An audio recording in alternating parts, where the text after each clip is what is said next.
कहानी की शुरुआत होती है मंगल ग्रह यानी बारसूम से, जहां दो महान सभ्यताएं हेलियम और जोड़ांगा हजारों सालों से युद्ध में हैं और हर बार हेलियम जोड़ांगा को मुंह तोड़ जवाब देता आया है। लेकिन एक दिन जोड़ांगा का राजा एक विशाल रेतीले तूफान के चपेट में आ गया और सब कुछ बदल गया। सबथान कहता है उड़ान के लिए तेज रोशनी चाहिए और पीछे से हेलियम के जहाज लगातार हमला कर रहे हैं। जोड़ांगा का जहाज अपनी पूरी रोशनी से किसी तरह रेत के तूफान से बाहर आते हैं। तभी सबथान इशारा करता है कि वहां से जहाज आ रहे हैं और हेलियम के जहाज चारों तरफ से जोड़ांगा के जहाजों पर हमला कर देते हैं। दोनों के बीच घमासान युद्ध छिड़ जाता है। उसी पल आसमान से एक नीली रोशनी जहाजों पर गिरती है और हेलियम के सिपाही पल भर में धूल बन जाते हैं। सबथान यह देखकर हैरान है। तभी आसमान से 3 दूत उतरते हैं। वो सबथान के पास आकर उसके हाथों में एक दिव्य शक्ति पहना देते हैं, लेकिन वह उस पर ही वार कर देता है। मतई शांग बोलता है, यह मूर्खता तुम्हें महंगी पड़ेगी सबथान। सबथान पूछता है, कौन हो तुम? वो बताते हैं कि वो देवी इस्सस के सेवक हैं और इस ग्रह पर सभ्यताओं के उत्थान और पतन को नियंत्रित करते हैं। देवी ने तुम्हें चुना है सबथान। अगर हमारे आदेश पर चलोगे तो बारसूम पे राज करोगे। कोई तुम्हारा विरोध नहीं करेगा, न ही रास्ते की रुकावट। सबथान उनकी बात मान लेता है। अब कहानी आगे बढ़ती है न्यूयॉर्क शहर साल 1881 में, जहाँ हम देखते हैं एक आदमी को जिसका नाम है जॉन कार्टर। उसके पीछे पड़ा है एक आदमी, लेकिन अचानक जॉन उसे चकमा दे देता है और वो आदमी आगे बढ़ जाता है। तभी जॉन पीछे मुड़कर देखता है और उस महिला से नजरें मिलाते हुए चला जाता है। उसके बाद जॉन पोस्ट ऑफिस जाकर एक लिफाफा देता है। वो आदमी पूछता है, पहुंचाने वाले का नाम? John Carter. तभी वही रहस्यमय आदमी पीछे खड़ा यह सब देख रहा होता है। अब हम देखते हैं एडगर राइस बरोज को, जो ट्रेन में बैठे वही लिफाफा पढ़ रहा है जिसे जॉन ने भेजा था। उसे स्टेशन पर थॉमस नाम का एक व्यक्ति लेने आता है। वो बताता है कि आपके अंकल जॉन कार्टर की मृत्यु हो चुकी है। इसके बाद एडगर अपनी पुरानी हवेली आता है। वहीं पर जॉन का वकील उसे एक अजीब ताबूत दिखाता है जो पूरी तरह बंद है और कहा जाता है कि इसे केवल अंदर से ही खोला जा सकता है। वकील उसे जॉन की डायरी देता है। तुम्हारे अंकल ने कहा था जवाब इसी में मिलेंगे। एडगर डायरी खोलता है और वहीं से असली कहानी शुरू होती है। डायरी हमें 13 साल पहले एरिजोना टेरिटरी में ले जाती है। नर्क से भी बदतर जगह। अमेरिकी सिविल वॉर खत्म हो चुकी है। जॉन कार्टर, जो कॉन्फेडरेट आर्मी का कप्तान था,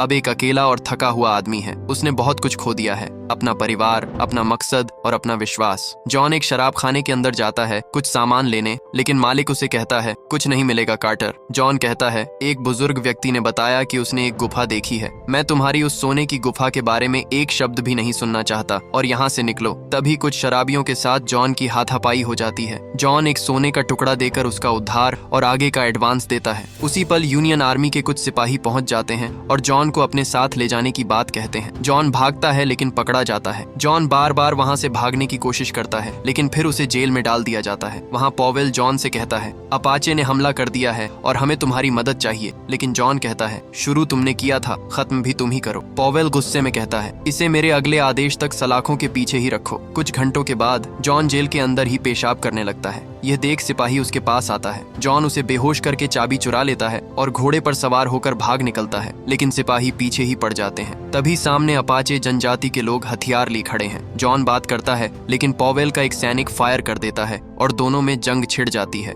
इसी बीच पॉवेल को गोली लग जाती है। ये देख जॉन उसे अपने घोड़े पर बैठा के पहाड़ी इलाके में ले आता है। उसके बाद दोनों एक गुफा के पास आते हैं। जनजाति के लोग गुफा को देखकर भाग जाते हैं। जॉन गुफा की दीवार पे बनी उस आकृति को देखता है। जॉन अंदर जाता है। वहाँ उसे कुछ आकृतियां और सोना दिखता है। तभी एक रहस्यमय आदमी जॉन पर हमला कर देता है, लेकिन जॉन उसे गोली मार देता है। उसके हाथ से एक मेडालियन गिरता है। जॉन उस मेडालियन को धीरे से उठाता है। वो आदमी कोई मंत्र बोलता है और जॉन भी उसे दोहराता है। पल भर में सब कुछ बदल जाता है। जॉन जब आंखें खोलता है तो उसके सामने पीली मिट्टी और ऊंचे पहाड़ दिखते हैं। वह उठता है तो उसे अजीब लगता है। चारों ओर बंजर धरती, दूर दूर तक कोई इंसान नहीं दिखता। वह जब चलने की कोशिश करता है तो अचानक उछल जाता है। मंगल की गुरुत्वाकर्षण शक्ति पृथ्वी से बहुत कम है, इसलिए जॉन कार्टर यहाँ इंसानों की तरह नहीं बल्कि सुपरमैन की तरह ऊंचा कूद सकता है। वह ऊंचे पहाड़ के पास आता है और वहाँ उसे अंडों के छिलके मिलते हैं। जॉन जब ऊपर जाकर देखता है तो उसे कई सारे अंडे जो धीरे धीरे फूटते हुए दिखते हैं। लेकिन तभी कुछ आवाजें आती हैं। दूर से एक झुंड हरे रंग के लंबे लंबे जीव नजर आते हैं। उनके 4 हाथ हैं और अजीब हथियार। ये हैं थार्क्स, मंगल की एक योद्धा जनजाति। उनका सरदार है टार्स टार्क्स, जो बाकी से ज्यादा समझदार और दयालु है। वो लोग उस पर हमला करते हैं, लेकिन टार्स टार्क्स उन्हें रोकता है। जॉन डर कर छिप जाता है। टार्स टार्क्स उन्हें दूसरी तरफ भेज देता है। जॉन यहाँ फंस गया है।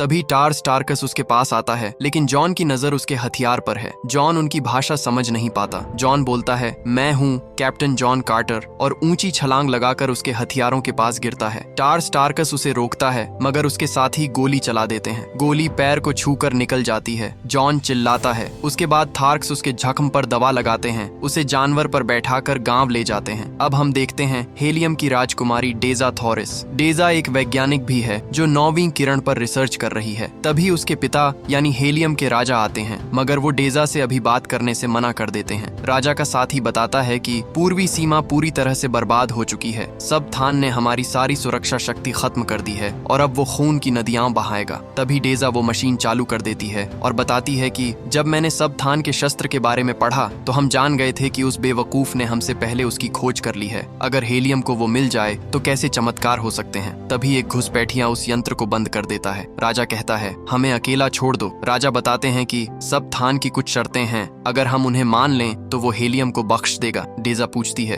क्या? राजा बताते हैं, अगर आप उसकी रानी बन जाएं तो वो एक राक्षस है, आप उसके सामने झुक कैसे सकते हैं? पिता बोलते हैं, मेरे पास हेलियम को बचाने का और कोई रास्ता नहीं है। डेजा अपनी खोज के लिए कुछ वक्त मांगती है। तभी सैनिक आकर बोलते हैं, सब थान जहाज शहर पहुंच रहा है, क्या उसे उतरने की इजाजत है? राजा हाँ बोलता है और शादी की तैयारी भी शुरू करवा देता है। अब हम देखते हैं कि जॉन को थार्क्स अपने गांव ले आए हैं, जहां बाकी थार्क्स उसे देख रहे हैं। टार्स टार्कस कहता है, उसके हाथ पांव खोल दो। अब टार्स टार्कस उसे कूदने को कहता है, लेकिन जॉन मना कर देता है। टार्स टार्कस अपना सारा गुस्सा उस पर उतार देता है और बाकी थार्क्स उसे ले जाकर जंजीरों में जकड़ देते हैं। तभी वहां एक छोटी थार्क लड़की सोला आकर एक तरल पिलाती है, जिससे वो उनकी भाषा समझ सके। रात को जब जॉन की आंखें खुलती हैं तो एक अजीब सा कुत्ते जैसा जानवर उसके पास आकर लेट जाता है। उसका नाम है वूला। जॉन अपने हाथों को धीरे से छुड़ाता है और वहां से भाग जाता है, लेकिन उससे पहले वूला वहां पहले ही पहुंच जाता है। अब जॉन देखता है सारे थार्क्स जश्न में डूबे हैं। तभी वूला उनके बीच चला जाता है और उसे थार्क्स मारने लगते हैं। यह देख जॉन थार्क को एक ही मुक्के में गिरा देता है। उसके बाद सारे थार्क्स उस पर टूट पड़ते हैं। टार्स टार्क्स पूछता है, इसे आजाद किसने किया? तभी सोला वहां आती है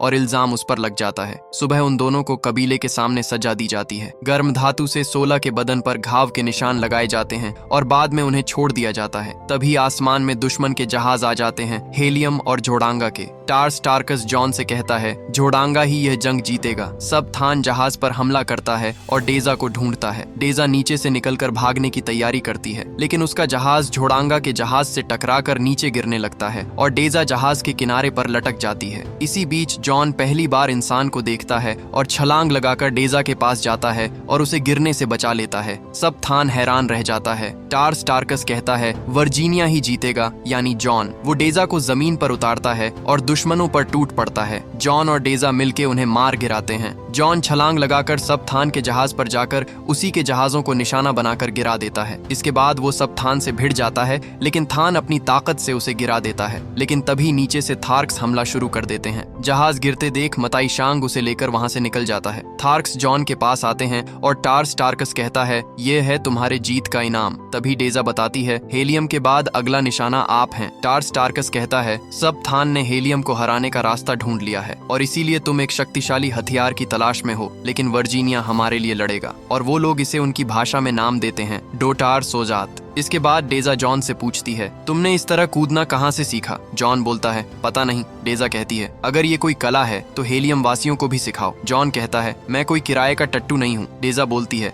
इस ग्रह पर कोई समंदर नहीं। तभी जॉन को पता चलता है कि यह कोई और ग्रह है। डेजा उसे सारे ग्रह के नाम बताती है और कहती है, तुम बारसूम पर हो जॉन कार्टर। तब उसे पता चलता है कि वो मंगल ग्रह पर है। डेजा पूछती है, तुम यहाँ कैसे आए? जॉन उस मेडेलियन की तरफ इशारा करता है। डेजा बोलती है, तुम एक थर्न हो और तुम अपने घर जाना चाहते हो। इसके बाद जॉन, डेजा और सोला चुपके से थार्क्स के कुलदेवी के मंदिर में जाते हैं। सोला रोकती है, मगर डेजा उन्हें ले आती है। सोला कहती है, ये देवी इस्सस के सेवक हैं। जब ग्रह पर समुद्र थे तब वो हमारा मार्गदर्शन करते थे। डेजा जॉन को दीवारों पर आकृतियां दिखाती है। जॉन उसे बोलता है, क्या तुम ये पढ़ सकती हो? डेजा ध्यान से पढ़ती है, जो कोई भी अमृतत्व पाना चाहता है उसे इस नदी को पार करके मृत्यु द्वार से गुजर कर देवी का आशीर्वाद लेना होगा। डेजा बोलती है, अगर मैं तुम्हें वहां ले चलूं तो, लेकिन जॉन भरोसा नहीं करता। तभी थार्क्स उन्हें पकड़ लेते हैं। उसी पल टार्स टार्कस आता है और थार्क्स बताते हैं कि इन्होंने देवी को अपवित्र किया है और सोला उन्हें ले गई थी। टार्स टार्कस गुस्से से तिलमिला उठता है और चाकू निकालकर उसे अंदर ले जाता है।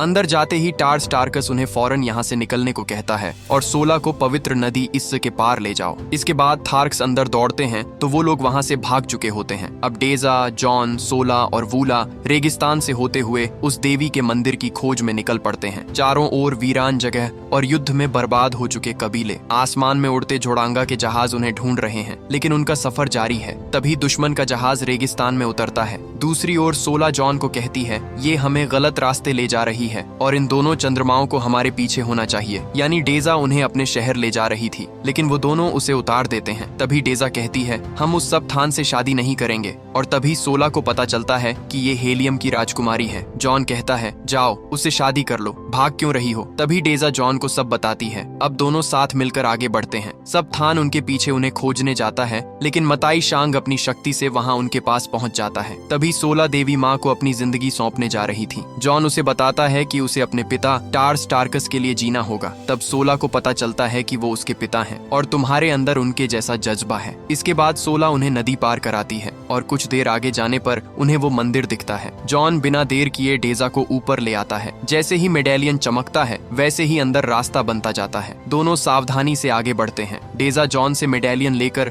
उस जगह पर रख देती है और तेज रोशनी से मंदिर की शक्ति यानी 9वीं किरण उजागर हो उठती है। तब डेजा को पता चलता है कि थर्न वाकई में होते हैं और जॉन भी पृथ्वी से है। थर्न सभ्यता देवता बनकर मूर्ख बना रहे हैं। नीचे अजीब भाषा में कुछ मंत्र लिखे थे, दोनों समझ नहीं पाते। डेजा कहती है, यानी यही शब्द तुम्हारी यात्रा का आदेश है। हमें और जानकारी चाहिए तो लाइब्रेरी जाना होगा। और वो कहाँ है? डेजा बताती है, हेलियम में। तुमने मुझे बेवकूफ समझ रखा है? चलो जल्दी बताओ ये काम कैसे करता है। लेकिन डेजा उसे बार बार लाइब्रेरी जाने की बात करती। जॉन सिर्फ सोने की गुफा में वापस जाना चाहता है। अब हम देखते हैं कि डेजा जॉन को मनाती है। दोनों एक दूसरे के काफी करीब आ जाते हैं। तभी जॉन अपनी पत्नी और बेटी को देखता है। जॉन काफी भावुक हो जाता है और वो डेजा की मदद के लिए मजबूर हो जाता है। तभी बाहर कुछ आवाज आती है। जॉन मेडेलियन लेकर बाहर जाता है तो सैकड़ों विशालकाय हरे रंग के योद्धा वारहूंस उन पर हमला कर चुके हैं। ये देखकर तीनों जल्दी से नदी पार करते हैं। किनारे पर पहुंचकर वो जल्दी से रेगिस्तान की ओर भागते हैं। वारहूंस का झुंड तेजी से बढ़ रहा था। जॉन डेजा की ओर देखकर अपनी पुरानी यादों में खो जाता है। जॉन कहता है, एक बार देर कर दी थी, दोबारा नहीं करना चाहता। सोला डेजा को संभालते हुए आगे ले जाती है। जॉन वूला को भी जाने को कहता है, लेकिन वो नहीं मानता। जॉन अपनी बेटी और पत्नी को याद करता है जो आग के चपेट में जान गंवा बैठे थे। जॉन और वूला आदमखोरों के झुंड पर टूट पड़ते हैं। अपने बीते हुए पल को याद करके जॉन आधे झुंड को मार गिराता है, लेकिन वारहूंस उस पर हावी हो जाते हैं। डेजा चिल्लाती है। झुंड उसे पूरी तरह घेर लेता है। वो अकेला पड़ चुका है। तभी आसमान से जहाज झुंड पर हमला करता है। वो और कोई नहीं बल्कि हेलियम की सेना होती है। जॉन को बाहर निकाला जाता है। डेजा बताती है कि इसी ने मेरी जान बचाई थी और ये जसूम से है। तभी सब थान जहाज से बाहर आता है। डेजा गुस्से में बंदूक निकाल लेती है, लेकिन पिता उसे समझाते हैं, सब थान को अपनी गलतियों का एहसास है और वो अकेला हमारे पास आया था। हम चाहते तो उसे मरवा सकते थे, लेकिन उसकी बातों से साफ पता चल रहा था कि उसे आपकी परवाह है। सब थान उसे तलवार देता है ताकि उसे यकीन हो, लेकिन डेजा उसे मारती नहीं। सब थान बोलता है, एक बार आपके और हमारे देश एक हो जाए तो कुछ भी कर सकते हैं। उसके लिए आपको मुझसे शादी करनी होगी। इसके बाद वो लोग जहाज लेकर अपने राज्य की ओर रवाना हो जाते हैं। जॉन जब होश में आता है तो वो खुद को महल में पाता है। तभी राजकुमारी का सेनापति उसे लेने आता है। सैनिक बोलते हैं, हमें ऐसा कोई आदेश नहीं मिला। सेनापति जॉन से कहता है, मुझे बंदी बना लो, लेकिन वो समझ नहीं पाता और सेनापति खुद ही तलवार गले पर रखवाकर बाहर निकलवाता है। उसके बाद वो उसे महल के ऊपर ले आता है। सेनापति उसे कहता है, जल्दी करो, हमें वहां जाना है सैनिकों के आने से पहले। फिर वो उसे पकड़कर ऊंची छलांग मारता है। वो गिरने से बाल बाल बचते हैं और फिर ऊपर पहुंच जाते हैं। वहां वो राजकुमारी को देखता है। डेजा उसे झुकने को कहती है। उसके बाद वो बाकियों को बाहर जाने को कहती है। उनके जाने के बाद जॉन डेजा को इन कपड़ों में देख के पूछता है, क्या तुम सचमुच शादी करने वाली हो? डेजा कहती है, मेरे पास कोई और चारा नहीं है। क्या तुम यहाँ रहकर हेलियम के लिए लड़ोगे? एक योद्धा अपना औजार बदल सकता है लेकिन दिल नहीं। उसके बाद वो उसे मेडेलियन दिखाकर बोलती है, तुमने ठीक कहा था, हम वो संकेत पढ़ पाए थे, बस कुछ शब्द बोलने हैं, मेरे साथ दोहराओ। डेजा वो मंत्र बोलती है, लेकिन पीछे से सैनिक दरवाजा पीटते हैं। जब जॉन आखिरी शब्द बोलता है तभी सब थान दरवाजा खोल के कमरे में आता है। डेजा उसे कहती है, हमें शादी की रस्में पूरी करनी चाहिए। जब वो जाते हैं तो दासी को कुछ अजीब लगता है। फिर हम देखते हैं जॉन कहीं गया ही नहीं बल्कि कमरे के ऊपर छुपा था। जॉन बाहर निकलता है तभी उसे वही दासी अपने वश में कर लेती है। वो और कोई नहीं बल्कि दासी के रूप में मताई शांग होता है। उसके बाद वो उसे अपने जहाज में ले जाता है और कहता है, पृथ्वीवासियों को यहाँ आकर ढाक जमाने की इजाजत नहीं दे सकते हम। इसके बाद वो एक सैनिक का रूप लेकर जॉन को भीड़ में से ले जाता है। वो किसी का भी रूप ले सकता है। फिर वो उसे बताता है, डेजा एक समझदार लड़की है, उसने 9वीं किरण का राज ढूंढ ही लिया था, लेकिन अब क्या? शादी की रस्मों के बाद वो या जो कोई भी उस 9वीं किरण के बारे में जानता है उसे मार दिया जाएगा। सच कहूँ तो मुसीबत से छुटकारा मिल जाएगा। हम दुनिया की बर्बादी अपने हाथों से नहीं करते, हम बस संचालन करते हैं। आबादियां बढ़ती हैं, जाति समाज बढ़ते हैं, लड़ते हैं और धीरे धीरे उस ग्रह का जीवन काल खत्म होने लगता है। हम ये हर ग्रह पर करते हैं। फिर जॉन को विमान में बांध कर वहाँ से ले जाता है, लेकिन तभी वूला उस पर टूट पड़ता है और उसका मेडालियन बंद कर देता है। जॉन विमान लेकर वहाँ से भागता है। सैनिक उसके पीछे पड़ते हैं, लेकिन जॉन उनसे बचकर बाहर निकल आता है। जॉन निशाने पर है, लेकिन तभी सोला उस विमान को गिरा देती है। जॉन का विमान नियंत्रण से बाहर होकर जमीन पर गिर जाता है। मैंने कहा था ना, वूला तुम्हें कहीं पर भी ढूंढ लेगा। जॉन कहता है, हमें एक सेना चाहिए। सोला कहती है, थार्क्स उड़ते नहीं। उसके बाद वो तीनों जैसे तैसे करके थार्क्स के इलाके में गिरते हैं। उन्हें पकड़कर सरदार के सामने पेश करते हैं, लेकिन वहाँ का सरदार अब ताल हाजुस है। वो जॉन को बंदी बना लेते हैं। तभी पीछे से आवाज आती है। जॉन देखता है तो वहाँ टार्कस जो बुरी तरह जख्मी हालत में पड़ा है। टार्कस कहता है, कम से कम मेरी बेटी तो अपनी माँ के साथ स्वर्ग में सुरक्षित है। जॉन कहता है, नहीं, वो हमारे साथ है। ये सुनते ही टार्कस गुस्से से भर जाता है। मुझे एक तलवार चाहिए जिससे तुम्हारा सिर धड़ से अलग कर सकूं। उसके बाद उन्हें बाहर ले जाया जाता है। युद्ध के मैदान में सरदार उन्हें कुचल देने का आदेश देता है। जॉन का पैर जंजीर से बंधा है। तभी एक विशाल सफेद गोरिल्ला को छोड़ा जाता है। गोरिल्ला एक ही वार में दोनों को दूर फेंक देता है। जॉन छलांग मारता है, लेकिन वो बंधा है। तभी दूसरा गोरिल्ला भी छोड़ा जाता है। सोला और एक थार्क महिला लड़ते हुए नीचे गिर पड़ते हैं। गोरिल्ला उस महिला को बीच में से फाड़ देता है। सोला पिता के पास जाती है। जॉन यहाँ गोरिल्ला को जंजीर में जकड़कर जोर से खींचता है और एक पत्थर का ढांचा उखाड़कर एक गोरिल्ला को मार देता है। दूसरा गोरिल्ला थार्क्स की ओर बढ़ता है। जॉन छलांग लगाता है और टार्कस उसे तलवार देता है। उसी से वो गोरिल्ला को मारकर चिढ़ देता है। अब जॉन ताल हाजुस को चुनौती देता है, लेकिन वो कहता है, तुम मुझसे नहीं लड़ सकते क्योंकि तुम एक थार्क नहीं हो। तभी टार्कस कहता है, किसने कहा ये थार्क नहीं है, ये डोटार सोजात है। सोला उसका नाम चिल्लाती है और धीरे धीरे सभी डोटार सोजात चिल्ला उठते हैं। ताल हाजुस ये देखकर मैदान में कूद पड़ता है, लेकिन जॉन एक ही छलांग में उसका सर धड़ से अलग कर देता है और युद्ध का मैदान गरज उठता है। तभी जॉन कहता है, आज रात जोड़ांगा के जेडैग हेलियम पर कब्जा करने जा रहे हैं। हेलियम की हार हुई तो खत्म हो जाएगा बारसूम। ऐसे वक्त में हमें आपसी दुश्मनी को भुलाना होगा। ये जंग थार्क्स ने नहीं शुरू की थी, मगर इस्सस ने चाहा तो ये जंग थार्क्स ही खत्म करेंगे। हम सब चलेंगे जोड़ांगा। इसके बाद थार्क्स की सेना जोड़ांगा पर हमला कर देते हैं। दूसरी तरफ शादी की रस्मों में मताई शांग सब थान को कहता है, याद रहे उसे पाना इनाम नहीं है, असली इनाम है बारसूम।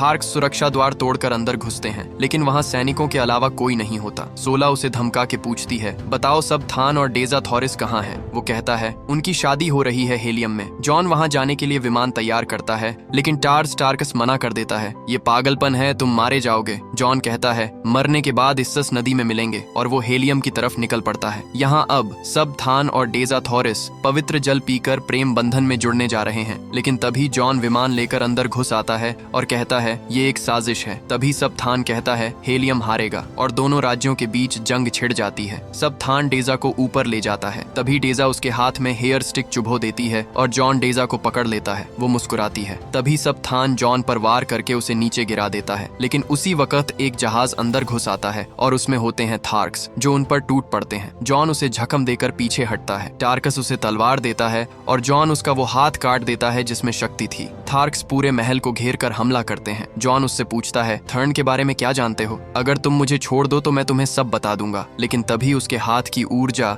उसके शरीर को मिटाते हुए जॉन के शरीर पर आ जाती है, जिसे नियंत्रित कर रहा था टार्कस। तभी डेजा उसके मेडालियन को तोड़ देती है, लेकिन इस बार वो डेजा का रूप ले लेता है। वो उसे धक्का देता है और उसकी गर्दन पर तलवार रख देता है। डेजा उसका मेडालियन छीनकर जॉन को देती है। जॉन उसे दूर फेंक देता है। वो डेजा को धक्का देकर भाग निकलता है। दोनों उसे खोजते हैं। तभी टार्कस वही मेडालियन उठाता है। जॉन मेडालियन देखकर उससे वो मांगता है। टार्कस उसे दे देता है। तभी जॉन चिल्लाता है और टार्कस उस पर हमला करता है, लेकिन वो मेडालियन की शक्ति से भाग निकलता है। जॉन धीरे से तलवार हटाता है और टार्कस से कहता है, मैं इस बारे में बात बाद में बताऊंगा। टार्कस कहता है, तुम जीत गए मेरे जेडैग। जॉन कहता है, अभी नहीं। उसके बाद जॉन डेजा के पास जाकर उसे अपनी अंगूठी पहनाता है और उससे शादी के लिए पूछता है। दोनों की सहमति से राजा उनकी शादी करवा देता है। अब हम देखते हैं रात को जब डेजा की नींद खुलती है तो वो पाती है कि जॉन बिस्तर पर नहीं है। वो जॉन को बाहर देखकर उसके पास जाती है और कहती है, थार्क्स के गोरिल्ला की याद आ रही है क्या? जॉन कहता है, नींद नहीं आ रही है। जॉन उसे वापस सोने को कहता है और मैं जरा जाकर आता हूँ। डेजा उसे जल्दी आने को बोलती है। उसके बाद जॉन वूला के साथ ऊपर की ओर जाता है। वहाँ वो मेडालियन निकालता है और बोलता है, जॉन कार्टर पृथ्वीवासी, और मेडालियन को फेंक देता है क्योंकि अब वो मंगलवासी है। जॉन नीचे जाता है। तभी सैनिक उससे कहता है, हेलियम को बचाने के लिए शुक्रिया। लेकिन तभी वो असली रूप में आता है और जॉन के छाती पर हाथ रखकर वही मंत्र बोलता है। जॉन पल भर में उसी सोने की गुफा में वापस पहुंच जाता है। जॉन को यकीन नहीं होता। तभी वो पॉवेल चिल्लाता है, लेकिन अब वहाँ सिर्फ पॉवेल का कंकाल पड़ा है। वो अपने शरीर को घसीटते हुए मेडालियन की आकृति पर हाथ रखकर वही मंत्र बोलता, लेकिन कुछ असर नहीं होता। वो बाहर निकलकर आसमान की तरफ देखता है। अब वो डेजा से लाखों करोड़ों मील दूर आ चुका है। बिना उस मेडालियन के अपनी आत्मा और शरीर को वहाँ ले जाने का कोई रास्ता नहीं है। तभी उसे याद आता है मैडिसन, जो कहानी के शुरुआत में जॉन का पीछा कर रहा था। उसे जॉन के बारे में सब कुछ पता था, मतलब कि थर्न धरती पर भी होंगे। एरिजोना की ये गुफा इस बात का सबूत है। दुनिया में कहीं और भी जगह होंगी जहाँ थर्न रहते होंगे। उसके बाद जॉन 10 साल तक उसे खोजता रहा, कभी अफवाह कभी इतिहास के भरोसे। वो दुनिया के चप्पे चप्पे में थर्न के वजूद को ढूंढता रहा, लेकिन उसे वो कहीं भी नहीं मिला। लेकिन फिर एक दिन वो उसे मिल गया। खजाने की खान में कुछ मजदूरों को वो मिलता है। जॉन उसे देखता है और सही सलामत डिब्बे में रख लेता है। उसके मिलने के बाद उसे कई सारे प्लान बनाने पड़े। वो किसी पर भरोसा नहीं कर सकता क्योंकि उसे पता था कि थर्न उसे खोज रहे हैं। इसके बाद वो थॉमसन को बुला के बताता है कि उसकी तबीयत खराब हो रही है। वो उसे डॉक्टर को और उसके वकील को बुलाने को कहता है। थॉमसन उन्हें बुला के लाता है, लेकिन तब तक जॉन मर चुका था। अब एडगर को जॉन की मौत की वजह पता चलती है और ये भी कि क्यों उसने अपनी शरीर को दफनाने से मना किया था। इस कब्र का दरवाजा अंदर से ही खुल सकता है। अगर उसका शरीर पृथ्वी पर ही मर गया तो उसकी शरीर की नकल भी मंगल पर मर जाएगी। मेरी कब्र की चाबी हो तुम। मेरी जायदाद के साथ मेरे शरीर की सुरक्षा तुम्हारी जिम्मेदारी है, क्योंकि थर्न उसे खत्म करने की कोशिश करेंगे और जितना समय तुम्हें मेरी डायरी पढ़ने में लगा है उतने समय में तो वो मेरे शरीर को खत्म कर चुके होंगे। इसके बाद एडगर जल्दी से कब्र के पास जाता है और उसे खोलने की कोशिश करता है। तभी वही आदमी एडगर को चुपके से देखता है। काफी कोशिश के बाद फिर एडगर को याद आता है कि उसके अंकल उसे एडगर कहकर कभी बुलाते ही नहीं थे, वो उसे नेड कहकर बुलाते थे। एडगर जैसे ही बटन दबाता है दरवाजा खुल जाता है। उसी पल थर्न उसे मारने ही वाला होता है कि अंदर खाली पलंग देखकर रुक जाता है। तभी पीछे से उसे गोली लगती है और गोली चलाने वाला जॉन होता है। वो उसे कैसे हो नेड कहता है। फिर वो उस थर्न के जेब से मेडालियन निकालता है जो उसे कभी मिला ही नहीं था। एडगर बोलता है, तो मैं सिर्फ एक जरिया था। जॉन कहता है, तुम मुझसे कहीं ज्यादा हो। मुझे मेरी शरीर की हिफाजत करने वाला कोई चाहिए। हाँ, अगर तुम्हें मंजूर हो तो। दोनों गले मिलते हैं। उसके बाद जॉन उसे अलविदा कहता है। अब घर जाने का वक्त हो गया है। फिर जॉन दरवाजा बंद करके पलंग पर लेट जाता है और वही मंत्र बोलता है जो उसे डेजा ने सिखाया था और अंतिम आखिरी शब्द बोलता है, बारसूम।